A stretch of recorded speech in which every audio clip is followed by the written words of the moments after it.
One. Hello, everyone, and welcome back to the Browns podcast. Today, we're here with special guest Dylan. Yeah.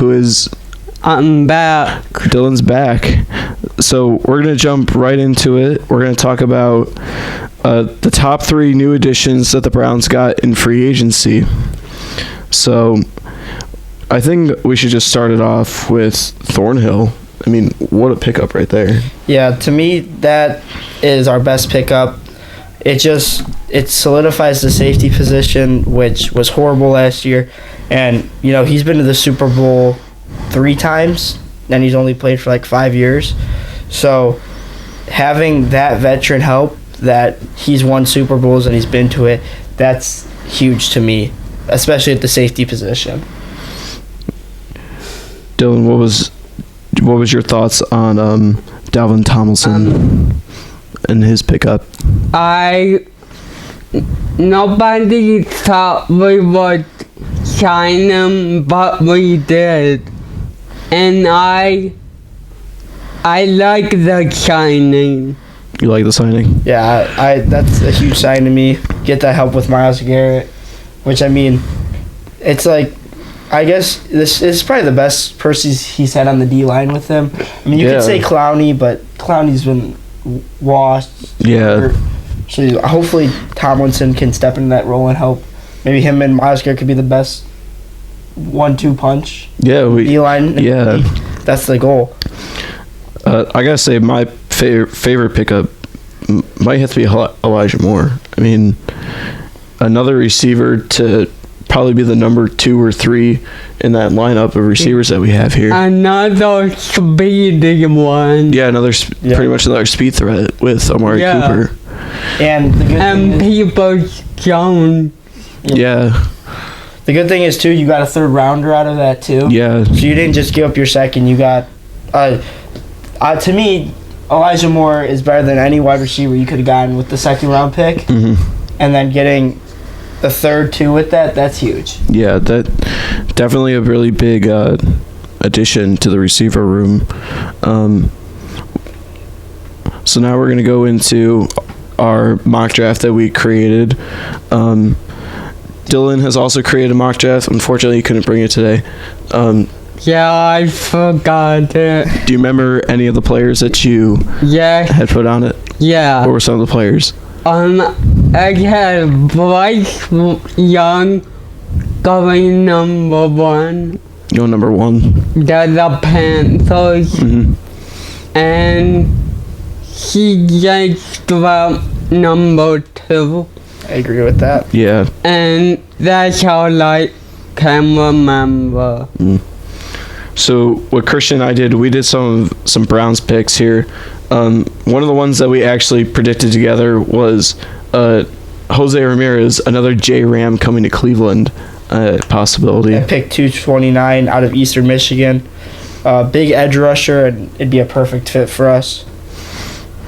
So my top 3 picks in my mock draft was Zyke Ika, D-tackle out of Baylor. He's probably, to me, from what I've watched, he's a top 3 D-tackle in this draft. So if we could get him in the 3rd round, that'd be perfect. And then Devin Akeney out of Texas A&M.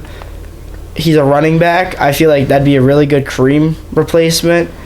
And then Travius Hodges Tomlinson at pick 111. He's a cornerback at TCU. He was honestly the main person at TCU defense. And, yeah, they didn't play good in the national championship, but they were really good the rest of the season. And I feel like he's a great Greedy Williams replacement. And knowing our corner room, they're always hurt. So he could really step in and fill that role of whoever gets hurt.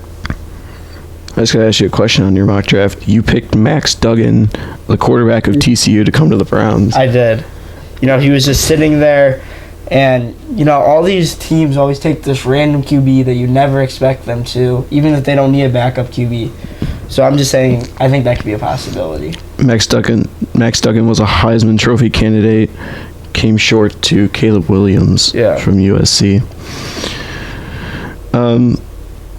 My picks are really around the same. I had Jose Ramirez, of course, edge rusher out of Eastern Michigan, going later. And then I just had like a few trades with the Rams for just swapping picks out with them.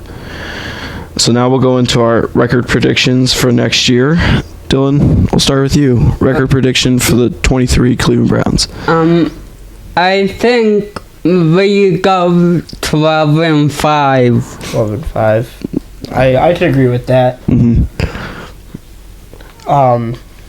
So we said 11-6, but I think it will be in the range of 10-7 and 12-5. So I think any guess in between that is like what we'll go. I mean, it should be what we should go. The team's too good not to at least win 10 games to me. Yeah. I mean, we haven't seen the schedule yet, but I'm assuming there's enough games on there that you could go 11-6, 12-5. Like, the goal to me is to at least win 10 games and then win the division, which we haven't done.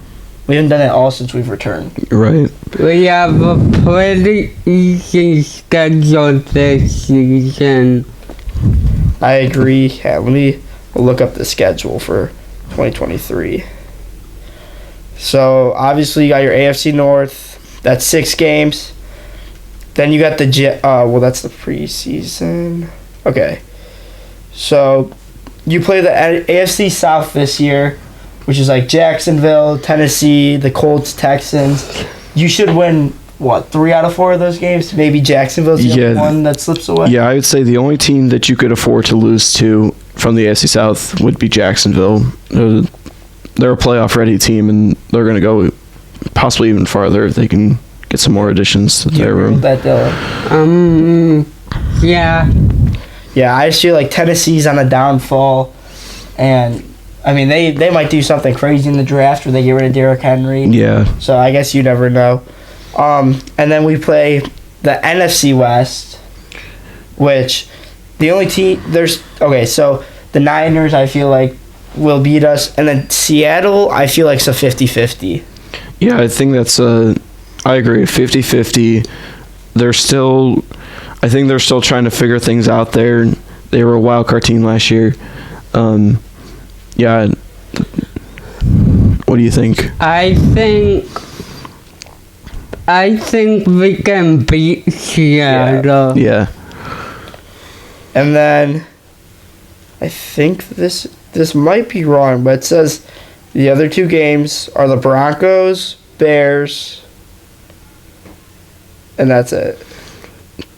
Two teams that we should definitely be able to. Oh, and the Jets. Yeah, So I think we'd lose to the Jets if they get Aaron Rodgers. But Bears you can't say yet because they might go crazy in the draft also with how well they've done this offseason. Yeah, you just don't know with some of these teams because a lot of these teams they've been pretty quiet about what's going on with them. Yeah, and then Denver, maybe. It just depends how Russell Wilson plays this year. From what I'm saying, he's not going to be so dangerous. Yeah. Yeah, so I'd say 11-6, 12-5. That's realistically what we should go. I'm not even counting. I mean, we could beat Jacksonville. We could beat the Niners because you don't know the Niners QB situation right now. Yeah. Because we could play them like week 2 and Brock Purdy might not even be ready. So I think their quarterback will be Brock Purdy. yeah. Yeah. I agree. I think he's probably gonna be their franchise QB now, but it's just a matter of how long he's out because of the injury he got in the playoffs. So if he might be out half the season.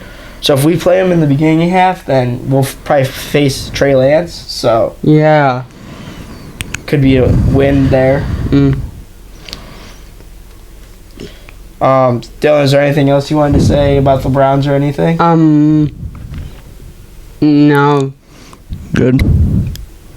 I'm good. You're good. Yeah. Good. Anything else? I think we're good. So that's going to be it for this week's podcast. NFL draft is Thursday night.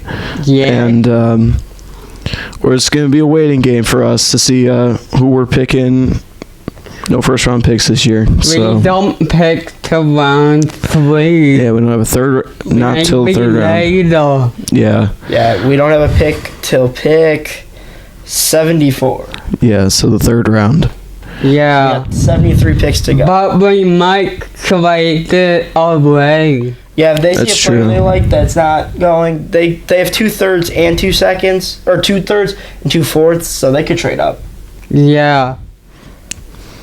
All right. Thank you, Dylan, for being on the podcast. Yeah. Thank you. Great to have you. Good to have you on. See you next week. See you next week. Bye.